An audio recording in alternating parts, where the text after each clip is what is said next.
গাজীপুরের জয়দেবপুরে দুর্ঘটনা কবলিত দুটি ট্রেনের ইঞ্জিন ও একটি বগি এখনও সরানো যায়নি। উদ্ধার কাজের গতি বাড়াতে দুটি লাইনেই ট্রেন চলাচল ঘণ্টা দুয়েকের জন্য বন্ধ রাখার সিদ্ধান্ত নেয় রেলওয়ে কর্তৃপক্ষ। এতে বন্ধ থাকে ঢাকার সাথে উত্তরবঙ্গের ট্রেন চলাচল। এলো বেক্সিমকো বন্ড 15% মুনাফায় সর্বোচ্চ হারে সবার উপরে। দুই ট্রেনের সংঘর্ষের পর লাইনচ্যুত ক্ষতিগ্রস্ত হয় দুটি ইঞ্জিন সহ 10 বগি। সকাল থেকে শুরু হয় দ্বিতীয় দিনের উদ্ধার কাজ।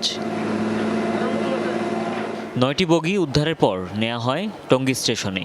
বাকি দুটি ট্রেনের ইঞ্জিন সহ একটি বগি উদ্ধারে বাড়ানো হয় তৎপরতা।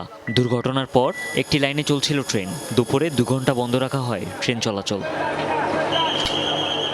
লেন্দি প্রসেস কথা কাজ করতেই আছি, একটার পর কাজ করতেই আছি, আমরা তো আর বসে নাই। লাইন শেষ করে দিয়েছি, এখন এটা উঠাই দিয়েছি আমরা। এখন লাইন আমাদের এখন এটা ফিট পরে আমরা ওই লাইন গেলেও আমরা কাজ করবো। কাজ করার পরে আমরা জয়দেবপুর দিকে ঢুকে যাবো, ওরা এই লাইন ক্লিয়ার হয়ে যাবে। ঘটনাস্থল পরিদর্শন করেছে রেলওয়ের প্রকৌশলীরা। ওয়াগনে তেল ভর্তি থাকায় সতর্কতার সাথে চলে উদ্ধার কাজ।